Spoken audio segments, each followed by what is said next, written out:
My name is Callista Monroe. I'm 18 years old.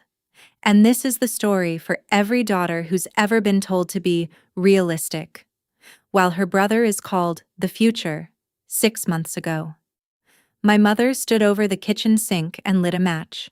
One by one, my college application letters curled into ash. My father didn't try to stop her. He just leaned against the counter, glanced at my test score, and let out a quiet laugh.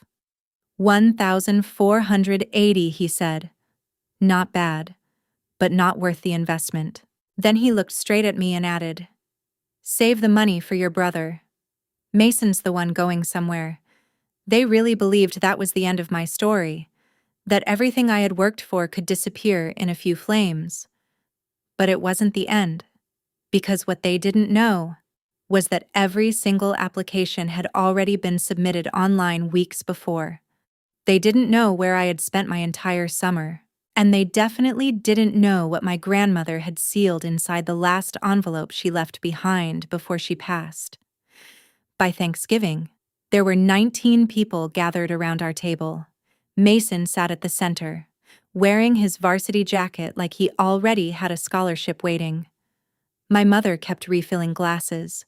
My father carved the turkey like it was some kind of ceremony, and everyone there acted like the decision had already been made, like they all knew which child mattered more. Then the phone rang. My mother picked it up casually, but within seconds. Her expression changed. I watched the color drain from her face. "You mean Callista?" she asked slowly. That was the moment the illusion my family had been living in began to crumble. If you've ever felt invisible in your own home, please subscribe to my channel so that what I'm about to share will touch your heart. Don't forget to let me know where you're watching from. But before I tell you what happened next, you need to understand how everything started. Let me take you back to the night it all fell apart. May 15th, 2025, 7:30 in the evening. I was sitting at my desk upstairs when the SAT email finally came through. For 3 days, I had been refreshing my inbox every 10 minutes. My hands were shaking when I opened it. 690 in math, 790 in verbal. I just stared at the numbers. My heart was pounding so hard I could feel it in my throat. It wasn't perfect. I knew people who had scored higher. But it was good. More than good. Good enough for the schools I had been dreaming about since freshman year. Harvard, Stanford, Princeton, Columbia. I printed the report. The paper was still warm when I held it, the edges curling slightly. The smell of fresh ink filling the air. It smelled like a future I had built for myself. Dad was in the living room watching football highlights. Mason sat next to him, half focused on the TV, half scrolling through his phone. I stood in the doorway, holding the paper in both hands. The light from the screen flickered across their faces. "I got my SAT score," I said. Dad didn't even turn fully around. "How bad?" The question didn't shock me. It probably should have, but it didn't. That's what happens when you grow up in a house where daughters are an afterthought. 1,480, I said. He let out a short laugh and turned back to the TV. "Not bad," he said, "but not exactly worth celebrating." Mason glanced up for a second, then looked back down at his phone. For just a moment. Our eyes met. There was something there. Maybe guilt, maybe discomfort. But he didn't say anything. Dad kept talking. "Mason scored 1,050 and he's still getting looks from recruiters. You think colleges care about test scores anymore? They want athletes, leaders, kids who actually matter." The paper in my hands suddenly felt heavy. Every late night, every practice test, every weekend I chose studying over everything else. It all felt like it meant nothing. I was thinking, I could start applying, I said quietly, applying where he replied, not even looking at me. "We've already talked about this. College is expensive. We're putting everything into Mason's future. He has a real shot." I can get scholarships, I said. There's need-based aid, Callista. My mother's voice cut through the room. I hadn't even heard her walk up behind me. She stood in the doorway, arms crossed, her expression already decided. We've made our decision, she said. The money we saved is for your brother. He needs training camps, highlight reels, campus visits. You're smart, she added. You'll figure something out without wasting money we don't have. I'm not asking you to waste anything, I said. I just need you to let me try. No. My father's voice was flat, final. We're not filling out forms. We're not spending time on applications to schools you won't get into anyway. Then he finally turned and looked at me. Mason is the future in this family, he said. You're practical. You'll be fine. Practical. That word again. I had heard it my entire life. Practical girls don't dream too big. Practical girls don't ask for more. Practical girls step aside. That was it. The conversation ended like it always did. My dad raised the volume on the TV. My mom walked back into the kitchen. Mason never even looked up. I went upstairs, placed the score report inside my desk drawer, and closed it quietly. My hands were still shaking, but not from excitement anymore, from something colder.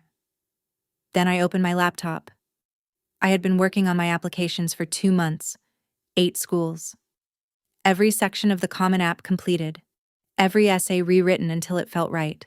I wrote about the telescope I built in 10th grade using babysitting money, about the summer I taught myself Python and created a program to track local weather patterns, about how I always looked up at the sky and wondered what it would take to reach it. 2 days earlier, May 13th at 9:47 p.m., I had already clicked submit. Every single application. I opened my email and scrolled through the confirmations. MIT had received my application. Caltech confirmed submission. Stanford acknowledged receipt. They could burn every paper in that house. It wouldn't change anything. I closed my laptop and lay back on my bed, staring at the ceiling. Above me was a poster of the Andromeda Galaxy. My grandmother had bought it for me years ago at a museum gift shop. She was the only person who ever asked what I wanted to become. The only one who didn't laugh when I said aerospace engineer. That night, I thought about her more than usual. She had passed away just 2 months earlier. A sudden heart attack in the garden. My grandfather found her beside the tomato plants she had taught me to grow since I was 7. At the funeral, he pulled me aside and pressed an envelope into my hand. My name was written on it in her neat handwriting. Your grandmother wanted you to have this, he said, but not yet. You'll know when the time comes. Before I could ask anything else. He took it back and walked away. I didn't understand then how important that envelope would become, but the truth doesn't need permission to arrive. It just waits. The next night, my mother walked into my room without knocking.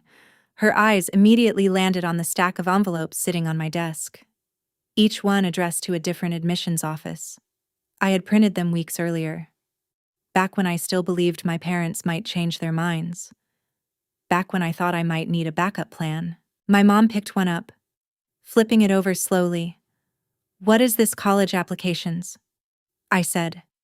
I thought we already talked about this. I worked hard on them. I just wanted to. She didn't let me finish. She called for my dad, loud enough that I heard footsteps stop outside my door. Mason was in the hallway, listening.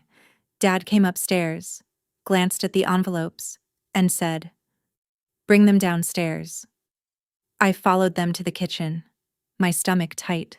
I already knew what was about to happen. Mason was sitting at the table eating leftover pizza. He looked up when we walked in. For a second. Our eyes met. He knew too. Mom spread the envelopes across the counter like evidence. MIT, Caltech, Stanford, Princeton, Cornell. Carnegie Mellon, Georgia Tech, University of Michigan. You've been wasting time on this, she said. The kitchen light was too bright. It made everything feel sharp, exposed. It's not wasting time, I said quietly. We told you, she replied. Mason needs that money. You're smart enough to figure things out without college. Dad picked up one envelope, reading the address. These schools cost $70,000 a year, he said. You think we can afford that? There's financial aid. We're not doing it. He dropped the envelope back onto the counter. This is final. Callista. Not everyone is meant for college. Some people are, some aren't. He looked straight at me. You're practical. That's a good thing. Mom gathered the envelopes into a neat stack. Practical girls stay close to home. She added. They work. They help their families. There's nothing wrong with that. Then she turned toward the sink. She ran a thin stream of water, just enough to dampen the metal, and dropped the envelopes in. Mom. She didn't hesitate. The lighter clicked. A small flame touched the corner of the top envelope. It caught instantly. The fire spread fast, curling the paper inward, turning white into black. The ink bled and warped before disappearing completely. I just stood there and watched. The smell hit me first. Burning paper, bitter, sharp. It clung to everything. This is for your own good, my mother said calmly. Watching the flames. You'll understand one day. Dad stood beside her, arms crossed. Mason's recruitment video alone cost us nearly $7,000. He said, we invest in winners, not fantasies. I looked at my brother. He was staring down at his plate, jaw tight, refusing to look at me. I waited for him to say something, anything. But he stayed silent. The envelopes burned down to ash. Gray, fragile, gone. Mom turned on the water fully, rinsing everything away until it dissolved into a muddy swirl and disappeared down the drain. The sink let out a hollow gurgle. We're not being cruel, she said, drying her hands. We're being realistic. She looked at me like she was explaining something simple. Girls like you don't need big dreams. You can work, save, support your family. That matters too. Girls like me, not girls like him. Dad turned toward Mason and called his name. Come on, champ, my dad said, his voice full of pride. Let's watch your highlights again. Mason stood up slowly. For a brief second, he looked at me like he might say something. His mouth opened just a little, like he was about to speak. Like maybe he was going to defend me, or at least acknowledge what had just happened. But then he stopped. He closed his mouth, turned away, and followed Dad into the living room. Just like that, I was left alone in the kitchen. The house felt quieter than it should have been. Too still, too empty. The sink still smelled like burned paper. My hands smelled like it too. I turned on the faucet and washed them once, scrubbing harder than I needed to, then again, and again. The water ran over my fingers, cold and steady. But the smell wouldn't go away. It clung to me. Like what they had done wasn't just something I saw. It was something that had soaked into my skin. If you think my parents were right to burn my college applications and prioritize my brother's future, comment right. But if you believe destroying someone's dreams is never justified, comment wrong. Because sometimes the hardest battles don't happen out in the world. They happen inside your own home. I stood there for a moment longer, staring at my hands, then turned off the water. Slowly. I walked back upstairs. I sat at my desk, opened my laptop, and checked my email. Caltech. Application received. Submitted May 13th, 9:47 p.m. I stared at the timestamp. 2 days before they burned everything. 2 days before they thought they had stopped me. A small, quiet realization settled in my chest. They could destroy paper, but they couldn't touch what I had already built. I closed my laptop and lay back on my bed, staring at the ceiling. That night, my phone buzzed on the nightstand. I almost ignored it.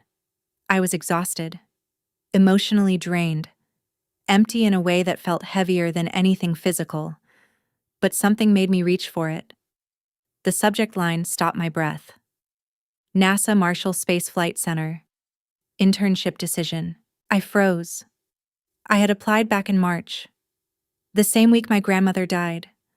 I remembered sitting in that funeral home, surrounded by people I barely knew, listening to stories about her life.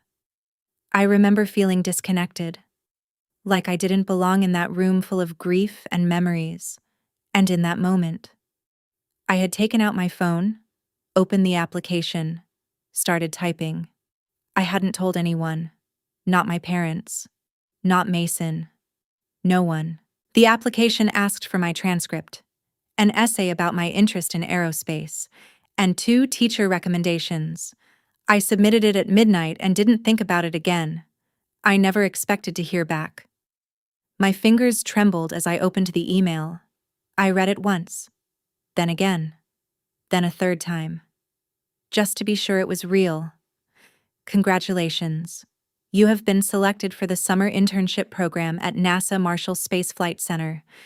Paid position, $18 an hour, 40 hours a week. I sat up in bed, my heart racing so fast it almost hurt. Marshall was in Huntsville. So was I. The facility was less than 30 minutes from my house. I could do this.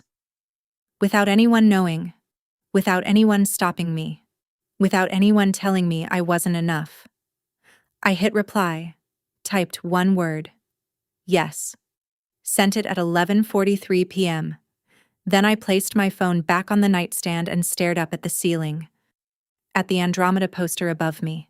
For years, I had looked at that galaxy and wondered what it would take to reach something that far, that impossible. This is it, I thought. This is how I start building something they can't destroy. June 2nd, 6:30 in the morning. The sky was pale gray, caught somewhere between night and sunrise. I borrowed Mrs. Patterson's car. She was 78 and hadn't driven in years. I'd been mowing her lawn since I was 14, helping her with groceries, fixing little things around her house. When I asked if I could use her old Honda for the summer, she didn't even hesitate. She handed me the keys and smiled. "Just don't crash it," she said, "and eat something before you go." I nodded, clutching the keys like they were something fragile and important. I drove through quiet streets, the town still half asleep, a granola bar in one hand, my phone guiding me with GPS in the other. Everything felt surreal, like I was stepping into a life that didn't belong to me, or maybe one that finally did. When I reached the security gate, my hand started shaking again. I rolled down the window and handed over my ID. The guard checked a list, glanced at me, then nodded. "Go ahead." Just like that. I drove through. I parked in the lot, stepped out, and looked up at the building in front of me. It didn't feel real. I walked inside, my footsteps echoing slightly on the floor, at the front desk. They took my photo, handed me a badge, MS-2, 25-I-NT-138.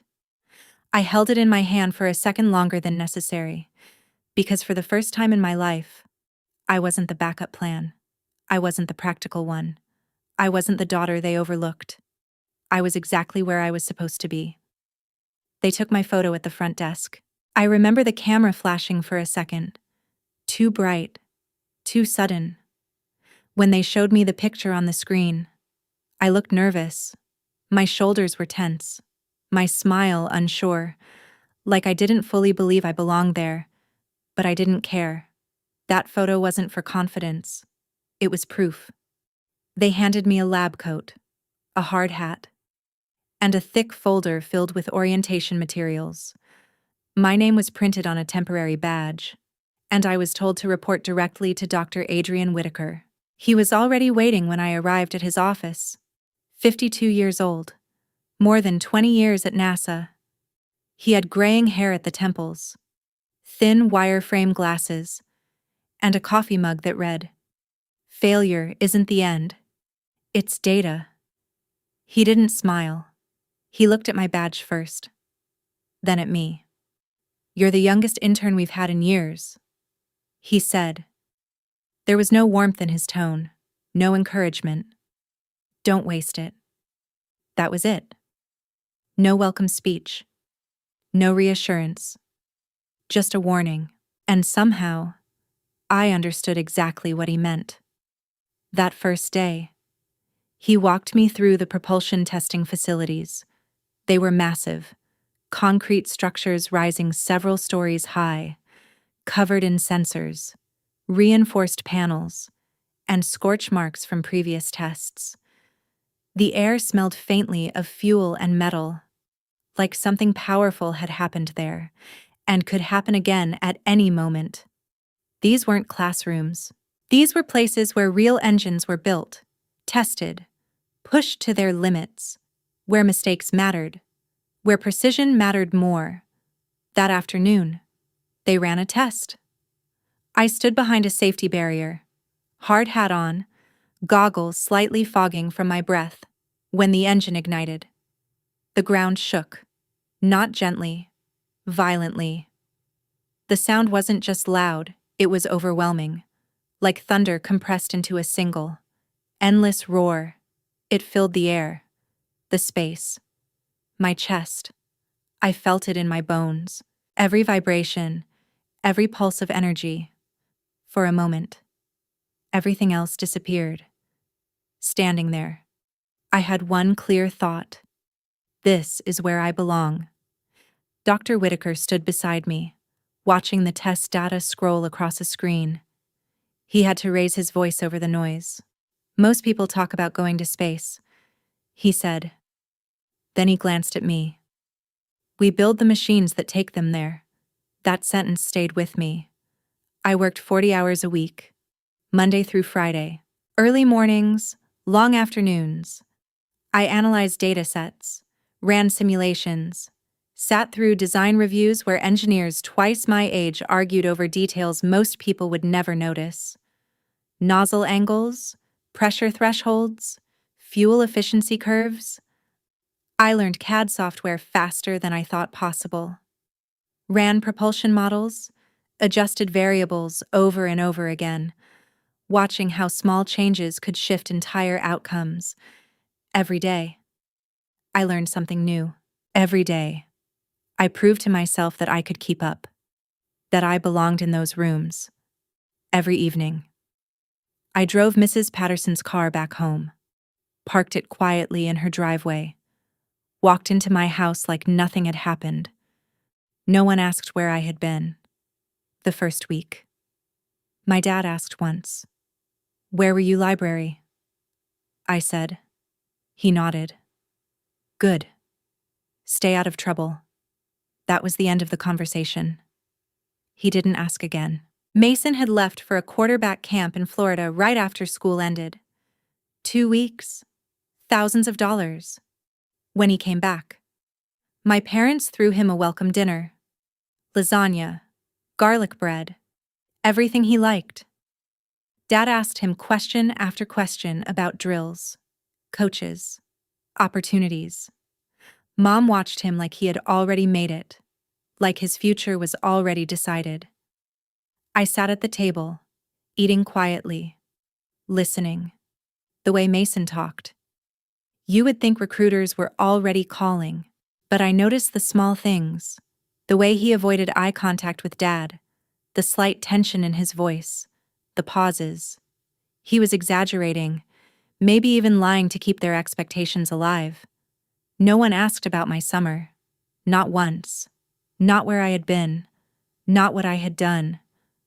By my 4th week at NASA, Dr. Whitaker handed me a project: microthruster efficiency improvement.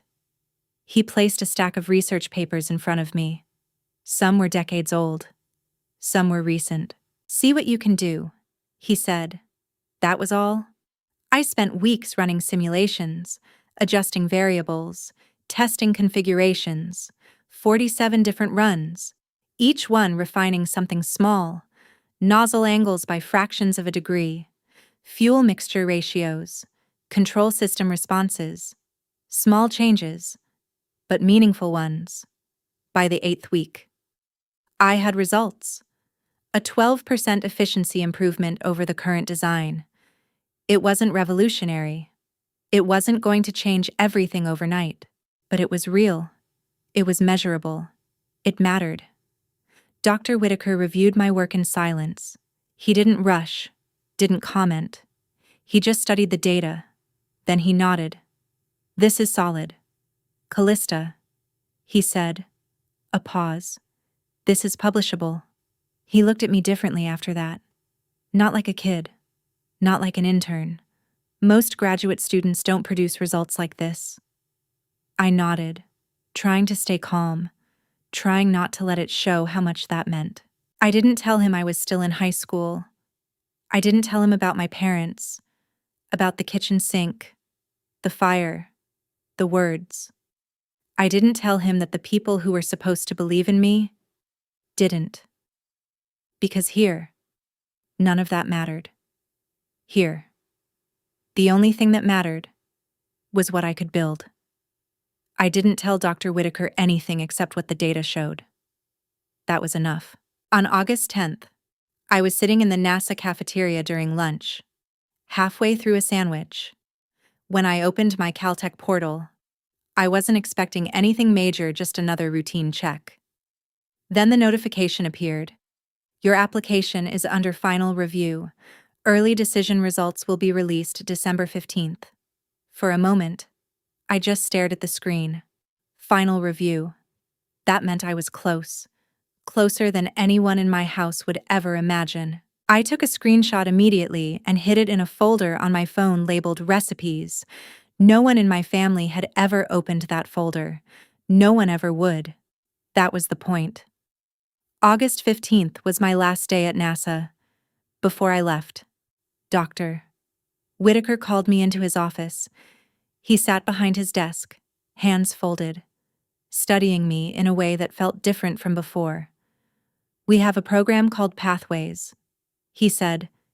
"It's for students we want to keep long-term, internships during the school year, and possibly a full-time position after graduation." He paused. "Are you interested?" "Yes," I said immediately. There was no hesitation. "I'll recommend you," he continued. "You should hear back by November." He stood, shook my hand, and said something I didn't expect. "You've done exceptional work here. Don't let anyone convince you you're not capable for a second." I almost told him everything about the kitchen, the fire, the words, but I didn't. I just thanked him and left. That night at dinner, my dad barely looked at me. "Mason starts varsity next week," he said. "Big year ahead." My mom nodded, then turned to me. "Callista, you should get a job. Help out with bills. Retail or something." I set my fork down. "I've already been working." "Where?" She asked the question, but she didn't wait for the answer. Didn't even look at me long enough to care. She just nodded and went back to talking about Mason's schedule. That was how it always worked. That night, I checked my bank account. $7,200, 10 weeks, 40 hours a week. I had earned more in one summer than they had spent trying to build Mason's future, and no one knew. Somehow, that made it better. September came, and senior year started. Mason made varsity. Not as a starter. Brady Wilson was the senior quarterback, and he was good. Really good. The kind of player who actually had a chance. Still, Mason made the roster. Third string. Technically, But my dad never mentioned that part. September 5th was the first game. The stadium was packed. Friday night football in a small Alabama town felt like an event bigger than anything else. We sat halfway up the bleachers. My mom had brought a blanket. Even though it wasn't cold, my dad wore school colors like it meant something more. Mason stood on the sideline in jersey number 12. From where I sat, I could see everything. He was nervous, adjusting his helmet over and over, watching the coach, waiting. The game wasn't close. Huntsville led 35-7 by the fourth quarter. Brady had thrown 4 touchdowns. Clean, confident, controlled. He was the real thing. With 6 minutes left, the coach pulled him out. Mason went in. The game was already decided. He handed off the ball twice, then threw one pass. It fell short. Not even close. The receiver had to stop and come back for it and still couldn't catch it. The clock ran out. Game over. In the parking lot. My dad was already on the phone. Yeah, Mason had some great plays tonight. He said, scouts might have been watching. None of that was true. My mom was smiling, talking to a neighbor.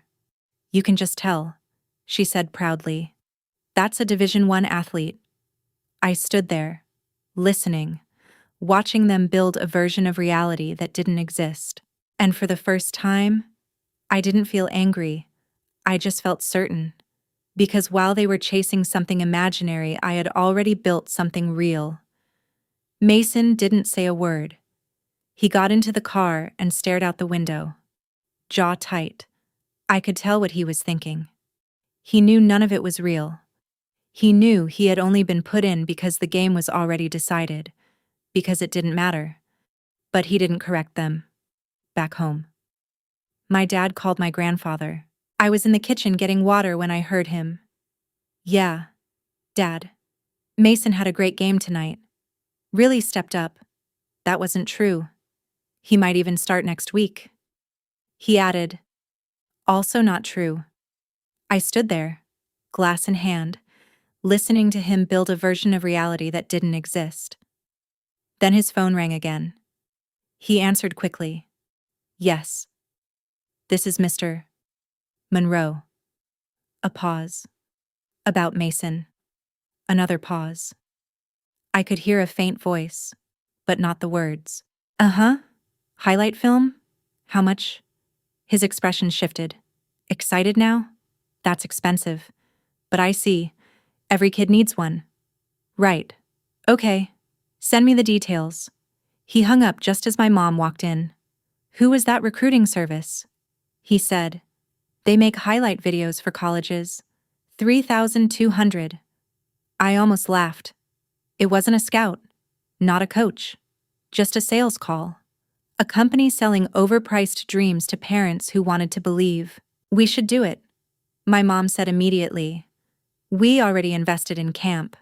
This is his future. My dad hesitated, then sighed. Fine. I'll call them tomorrow. That's when I understood. There had never been any scouts. Just hope. Dressed up as fact. And my parents were willing to pay thousands to keep believing it. Mason was in the living room when I walked past. He looked at me. I looked back. For a second. I saw something in his face. Guilt. Maybe exhaustion. Then he looked away. What I didn't know at the time was this. Months later, when we finally talked, he told me the truth. He had seen my NASA badge, back in July. He had found my backpack in the kitchen. The zipper was open. My badge was right there. MS-2025-INT-138. NASA Marshall Space Flight Center. He picked it up, looked at it, understood everything, and then he put it back, zipped my bag, said nothing. He kept my secret. The only person in that house who knew the truth. And he protected it. I didn't know it then. But it mattered. Because Mason wasn't the villain. He was just a kid trying to live up to expectations he never chose. October 1st. Late at night. My phone buzzed. An email from Caltech. Portal update available. My hands were shaking when I opened it. Thank you for your early decision application. Your decision will be available December 15th at 5 p.m. Pacific Time. 2.5 months? I took a screenshot and hid it in my recipes folder. The next week, another email came in. From Dr. Whitaker. Your Pathways paperwork has been submitted. You're on the shortlist. Expect an update by mid-November. Also, the team is still talking about your microthruster work. You have a real future in this field. 2 secrets now. Caltech pending. NASA pending. No one in my family knew. I was building everything quietly, step by step, data by data. And the best part was, they couldn't destroy what they didn't know existed. By mid-October, we had Sunday dinner with relatives. Aunt Karen and Uncle Mike came with their kids. The house was loud, crowded. Mason sat at the head of the table next to Dad, like it already belonged to him. The conversation turned, like always, to football. How's the season going? Aunt Karen asked. Good, Mason said. We're 5-2. You starting yet? He hesitated. Not yet. But Coach said Dad cut in. He's being modest. Scouts are already paying attention. That wasn't true. Mason knew it. I knew it. But no one else did. Which schools? Uncle Mike asked. Dad smiled. Can't say yet. But we're very optimistic. Glasses were raised. To Mason. Everyone drank. Then the attention shifted. What about you? Callista Aunt Karen asked. Any college plans? My mom answered before I could. Callista's taking a gap year, she said lightly. Not everyone is meant for college right away. The words landed hard. I didn't argue. I just focused on my plate, cutting my food into smaller pieces. My cousin leaned toward me.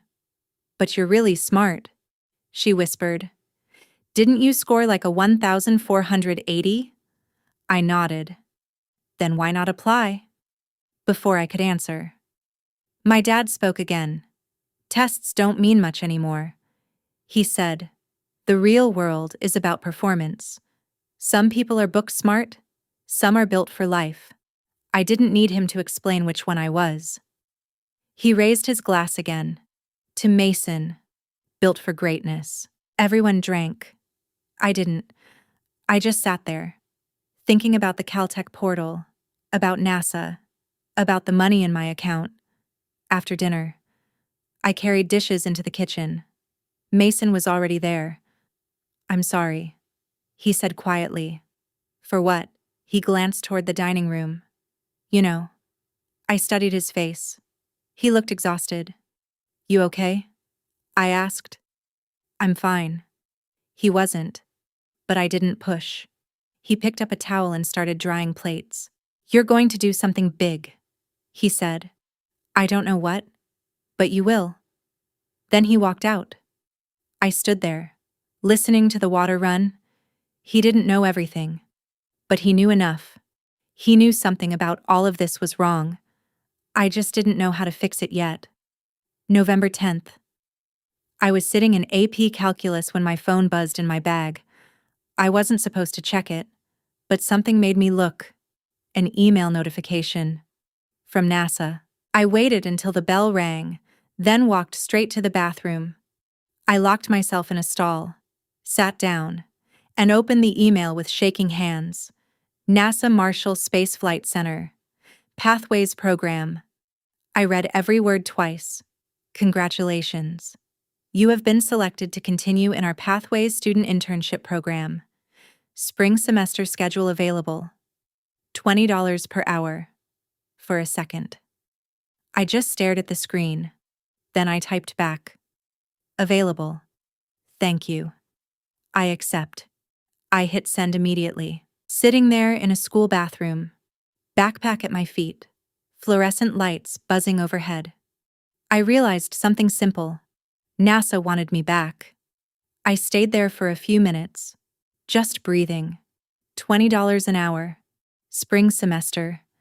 A real path forward. It wasn't just a summer anymore. It was something bigger. 5 days later, another email came in. Caltech. Not the decision yet. Just a notice. December 15th, 5 p.m. Pacific. I added it to my calendar. Set reminders. Counted the days. I didn't tell anyone. I kept building everything quietly. November 20th came. I was in my room. Door locked. Curtains closed. Laptop open. I refreshed the portal. Once. Twice. The page loaded slowly. Then the word appeared. Congratulations. Just that. One word. Sitting there in the center of the screen. I froze. Then the rest of the page filled in. On behalf of the California Institute of Technology, we are pleased to offer you admission. I refreshed again. It didn't change. It was real. I scrolled down. Financial aid, grants, work study, contribution. Over 4 years. More than $270,000 in support. I would graduate debt-free from one of the best engineering schools in the world. I sat there in the dark, the screen lighting up my room, and felt something inside me finally break open. Not pain, relief. Like something that had been waiting finally had space to grow. I wanted to cry. I wanted to run downstairs and show them, to prove everything they said about me was wrong, but I didn't.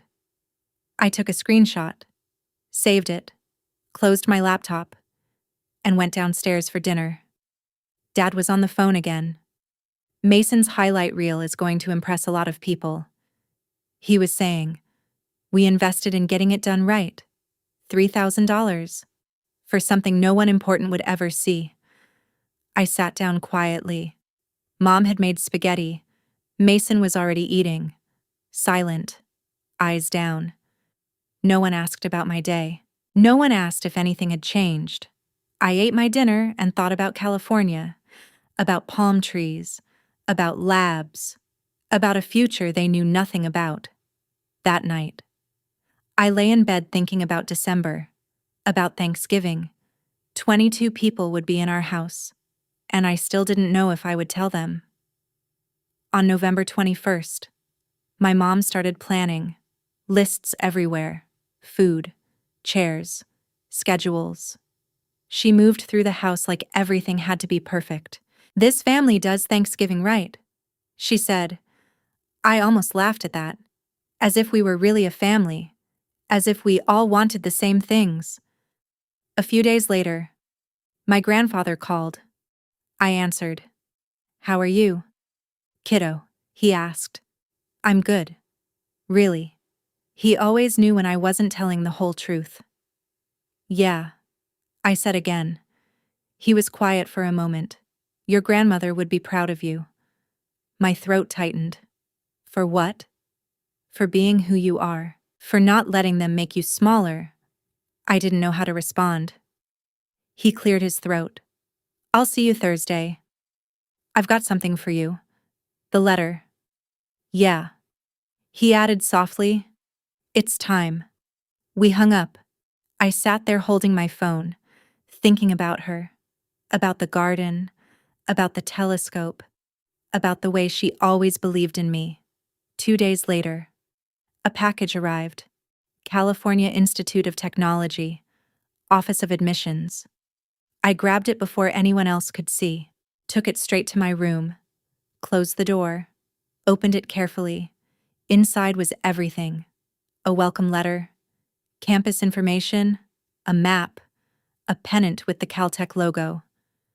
I spread it all out across my bed, touched each piece slowly. This wasn't an idea anymore. It wasn't a plan. It was real.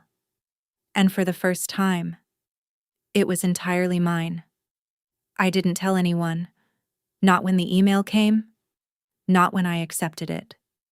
Not when everything I had been working toward quietly locked into place. I kept it all to myself, because for the first time in my life, Something was completely mine.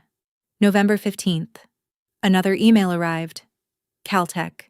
Not the decision yet. Just confirmation. December 15th. 5 p.m. Pacific. I opened my calendar and set 3 reminders. 1 month, 1 week, 1 hour. I wasn't going to miss it. November 20th. I was in my room. Door locked. Curtains drawn. Laptop open on my bed. I refreshed the portal. Once, twice. The page took forever to load. Our internet was slow. Always had been. Then one word appeared. Congratulations. It just sat there for a second before the rest of the page loaded. On behalf of the California Institute of Technology, we are pleased to offer you admission. I didn't move, didn't breathe. I refreshed the page again just to be sure. Still there, still real. I scrolled down. Financial aid, grants, work-study, contributions, more than enough.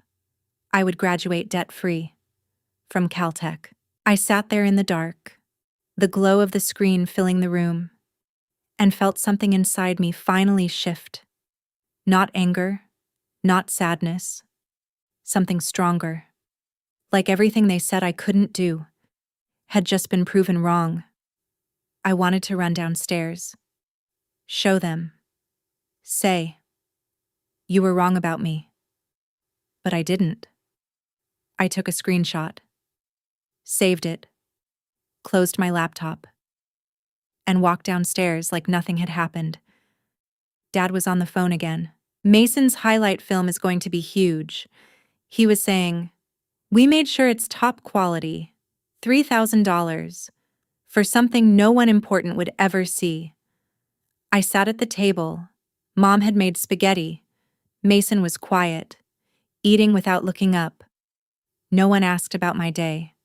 No one noticed anything had changed.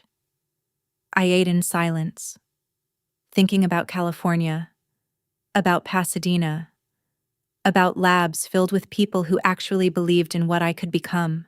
That night, I lay in bed staring at the ceiling. Thanksgiving was coming. 22 people, and I still didn't know if I would tell them. November 21st. My mom started planning everything. Lists covered the kitchen counter, food, tables, chairs. She moved through the house like everything had to be perfect. This family does Thanksgiving right. She said. I almost said something, but I didn't. Because we weren't a family the way she thought we were. A few days later, my grandfather called. I answered. How are you? Callista. I'm good. Really. He always knew. Yes, I said. Softer this time. He was quiet for a moment. Your grandmother would be proud of you. My chest tightened.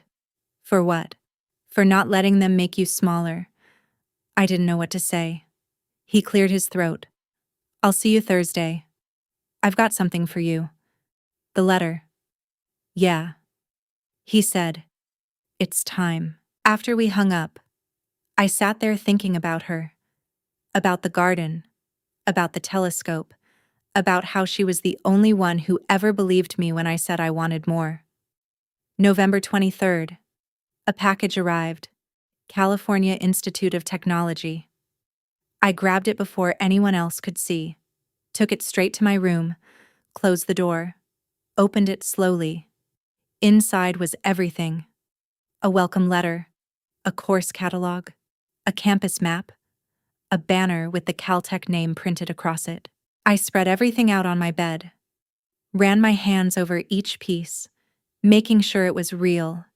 Because this wasn't just acceptance. This wasn't just a future. This was proof. Proof that everything I built in silence mattered. Not everyone rushes into college, my mom said. Her tone lighter now, softer words. Same message. Mrs. Henderson smiled at me. With your SAT score, you have so many options. Engineering, computer science. Have you thought about it? My dad waved it off. She's practical. Staying local. That's the smart move. Practical again. Mason sat quietly, shifting in his seat. He kept glancing at me, then looking away. Emma leaned closer. You were always the smart one, she whispered. Mason's smart too, I said. She shook her head. Not like you. Everyone knows it. I didn't answer. At 2:30, my mom called everyone to the table. The seating said everything. Dad at the head, Mom at the other end, Mason beside Dad. I was pushed down the table, between cousins. I carried dishes, poured drinks, refilled plates. At 3:15, everything was ready. The table looked perfect. Dad stood for grace. We're grateful for this family, and especially for Mason's success this season and the opportunities ahead. Nothing about me, not even a sentence. I kept my head down. Then the phone rang. Loud, sharp. Everyone froze. Mom looked at the caller ID. Unknown number. California. Should I answer? Let it go, Dad said. It rang again. Grandpa spoke up. Could be important. She picked it up. Hello. A pause. Her expression changed. Who is this? Another pause. The room went silent. Caltech. Every head turned. She looked straight at me. You're asking for Callista. 22 people staring. She covered the phone. Did you apply to Caltech? I stood up. Give it to me. Her hand shook as she passed it. This is Callista Monroe. The voice on the other end was calm. Hello? Callista. This is Dr. Elaine Park from Caltech Financial Aid. We've been trying to reach you. Yes. I received the package. Wonderful. I'm calling to confirm your grant of $68,000 per year. Is that acceptable? Yes. We'd also like to invite you and your family to campus next month. I'll be there. Excellent. And Callista, congratulations. Your application was outstanding. Thank you. I hung up. Silence filled the room. Dad stood slowly.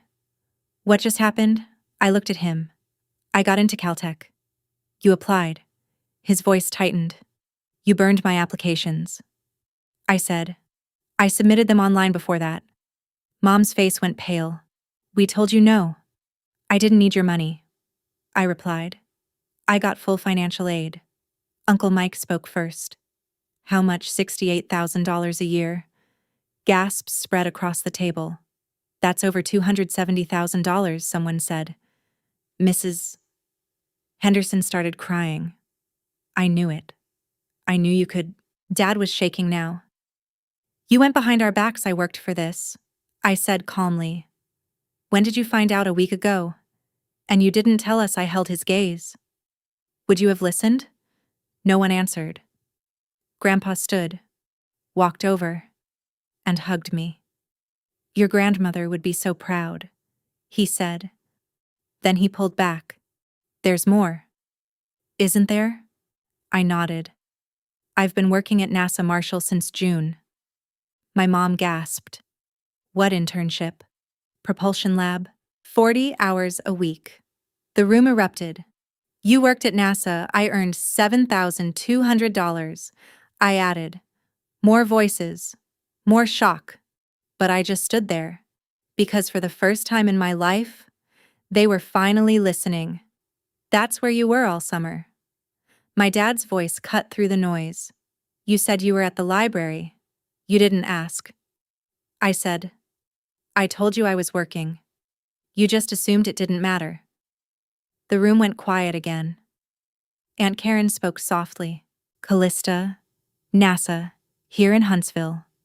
22 minutes from this house. I said. Building 4550. Propulsion Systems Lab. Dr. Adrian Whitaker was my supervisor.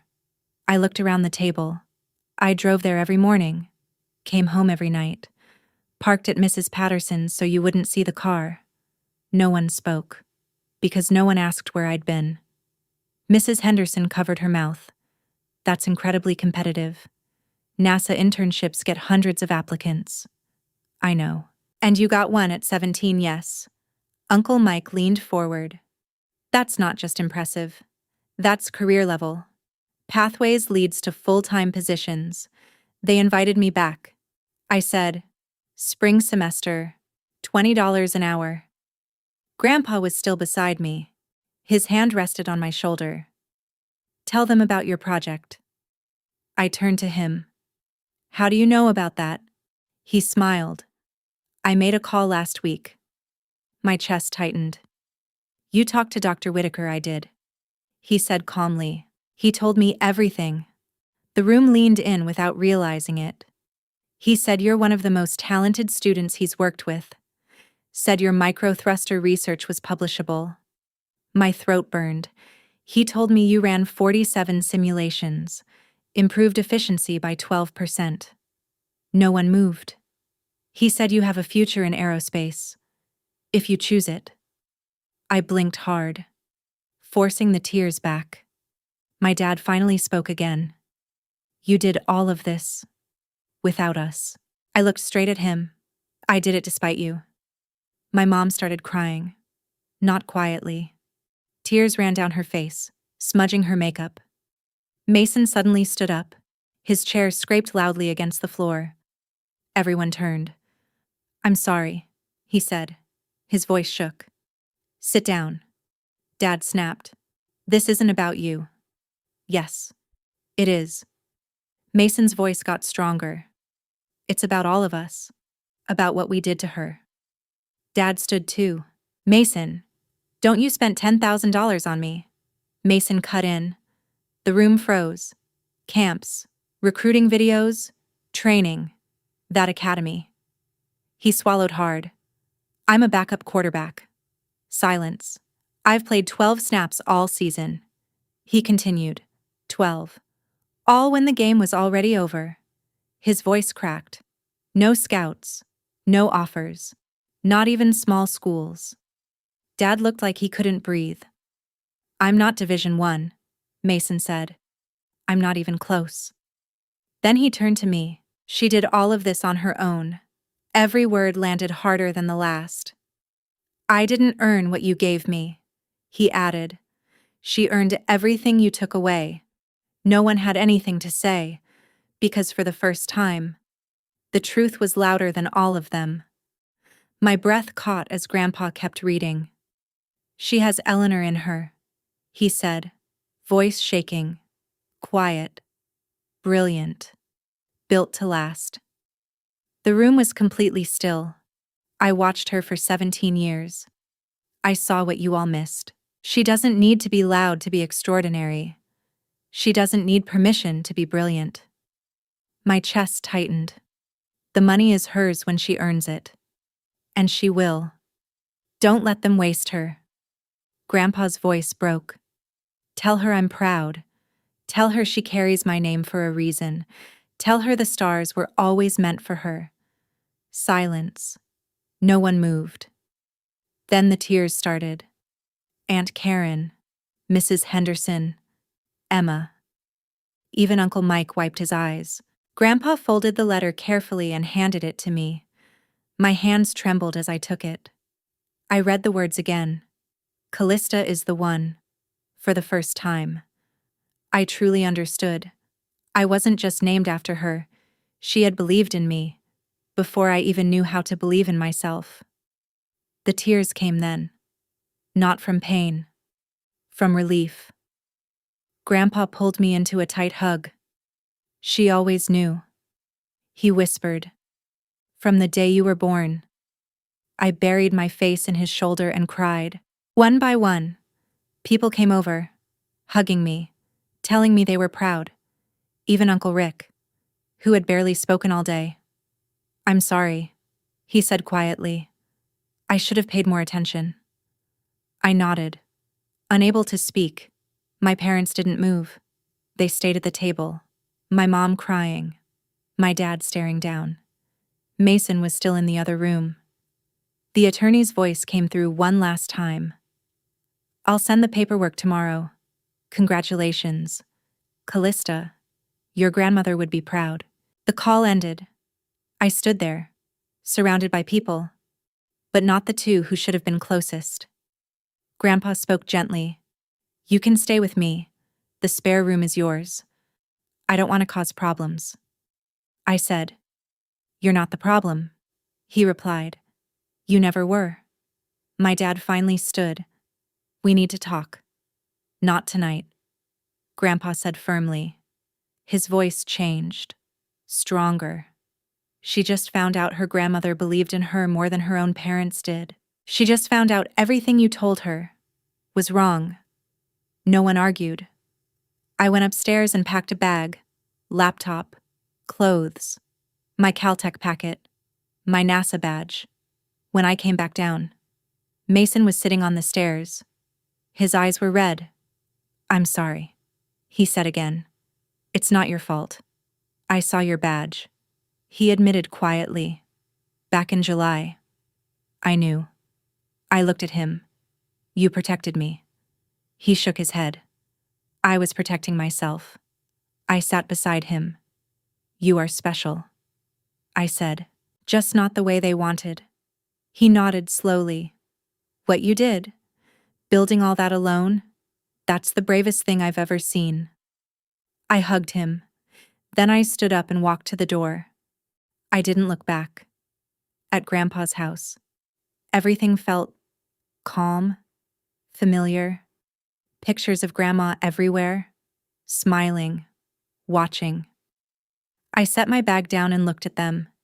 She had always seen me, even when no one else did. I lay on the bed and closed my eyes. For the first time in months, I could finally breathe. The next week felt different. My parents called over and over. I didn't answer. I let every call go to voicemail. I didn't answer their calls. Just let the voicemails pile up. We need to talk. This is ridiculous. You're being dramatic. I deleted them all. December 1st. The paperwork came through. I signed everything within an hour. Entered my bank details. Sent it back. December 3rd. I checked my account at breakfast. The number made me stop breathing. $82,200. My earnings? My grandmother's trust. All real. I texted Grandpa. It's there. He replied from the next room. She always kept her promises. The next afternoon, there was a knock. Grandpa opened the door. My mom stood there. She looked smaller. No makeup. Eyes swollen. Can I talk to her? She asked. Grandpa looked at me. I nodded. We sat in the living room. He stayed nearby. Quiet. What you did was wrong, she said. I met her eyes. What exactly did I do wrong? You went behind our backs. I built a future you told me I couldn't have. We were trying to protect you. From what I asked. Succeeding. She started crying. From failure. From disappointment. From you getting hurt. I didn't fail. I said calmly. I got into Caltech. I worked at NASA. I did everything right. She shook her head. But you lied. No. I said. You didn't ask. She broke down completely. I thought I was doing what was best. For who I asked quietly. She didn't answer. I let the silence sit. Then I said, when you're ready to see who I actually am, call me. Until then, I need space. She stood up slowly. At the door. She paused. I'm sorry, I know, I said. But that's not enough yet. She left. No resolution. But I felt lighter. Because I didn't need her approval anymore. January came. Mason got into a local community college. No announcements. No celebration. Just quiet acceptance. He texted me. I got in somewhere. It's a start. That's great. I replied, I'm proud of you. He sent another message. I'm sorry I let them treat you like that. You didn't. I wrote back. They did. You just tried to survive it. He asked if we could meet. We got coffee the next week. Talked for hours. He admitted he always knew something was wrong, just didn't know how to stop it. I told him it wasn't his job. He said he might study business, figure things out for himself. That's the smartest thing you've said, I told him. He smiled a little. We hugged before leaving. A real one. For the first time in years. I think he'll be okay. He just needs distance from their expectations. February came quickly. I packed for Caltech, clothes, books, my telescope. Carefully wrapped. My parents offered to help. I've got it, I said. February 10th. My dad showed up. I opened the door. I want to apologize, he said. I stepped outside, closed the door behind me. We stood there, facing each other in silence. Okay. I was wrong, my dad said. His voice was unsteady. About you. About Mason. About what success means. I nodded. Yes. You were. He swallowed. Can you forgive me? I looked at him. Really looked. He seemed smaller, like something inside him had finally cracked. Maybe, I said, but not today. He didn't argue. What do you need? He asked. I need you to earn it, I said. The way I earned everything? He flinched. See me for who I actually am, not who you decided I should be. I held his gaze. The daughter who got into Caltech, who worked at NASA, who built a future you tried to destroy. I didn't mean, yes. You did, I said quietly. You meant it when you said it. You believed it. He went silent. You believed I wasn't worth investing in. I continued. You have to own that before anything changes. He had no response. If you want to be part of my future, I said, you have to earn that place. Then I stepped inside and closed the door. Grandpa was standing in the hallway. He nodded once. She'd be proud, he said, glancing at Grandma's photo. I smiled. I know. February 15th. Moving day. Grandpa and I packed everything into his truck and drove to the airport. Before I went through security, he hugged me. You're going to do great things. Thanks, Grandpa. He pulled back slightly. And Callista, your grandmother was right. You carry her strength. I hugged him again. Then I walked forward. Didn't look back. On the plane, I opened my laptop, read my acceptance letter one more time. Welcome to the class of 2030. 3 weeks later, I was in my dorm. Room 237. Sunlight poured through the window, lighting up the mountains in the distance. Everything felt open, possible. I thought about my grandmother, about her letter, about how she saw me before anyone else did. My parents had been texting, short messages. We're proud of you. We miss you. Can we visit? I replied politely, but briefly. Not yet. Maybe someday. That was up to them now. They had spent years building the wrong future, ignoring the right one. And when the truth came out, they had no choice but to watch everything collapse. But I didn't need them anymore. Not their approval, not their money, not even their understanding, because I had already built something they couldn't take away. My grandmother had known it all along. She gave me her name, her belief, her proof. I was never invisible. They just never looked. But I was done waiting, done shrinking, done being practical. My name is Callista Monroe. Quiet, brilliant, built to last. And the stars. They were just the beginning. If you've ever had to build your future in silence, if you've ever been overlooked in your own family, tell me, what are you building right now that no one else can see? Because you were never invisible. They just weren't looking. If you would choose to walk away, build your future quietly, and prove your worth through your actions just like I did. Comment yes. If you would have stayed and fought for their approval instead. Write no. And if you're still thinking about what you would do, write time. Sometimes the hardest choice isn't winning. It's choosing yourself. When I look back at everything that happened, I don't just see pain, I see clarity. I used to think love meant being chosen, being supported, being seen by the people who were supposed to care the most. But this journey taught me something deeper sometimes. The most important person who needs to believe in you is you. When they burned my applications, it felt like they were burning my future, but in reality, they only burned what they could see. You don't need permission to grow. You don't need approval to become who you're meant to be. And you are not defined by the expectations that others place on you, especially when those expectations are too small for your potential. Sometimes, the strongest thing you can do is step away, not out of anger, but out of self-respect. To choose yourself, to protect your dreams, to keep building, even when no one is watching. If this story stayed with you, I just want to say thank you. Truly. Thank you for listening, for feeling it with me, for being part of this moment. And right now, wherever you are, take a second to breathe. Maybe stand up, stretch a little, walk around, give yourself that small pause. You deserve it more than you think. And if you see yourself in this story, then you're already someone valuable in this community. Your voice matters here. Your story matters here. So don't be afraid to share it. Leave a comment.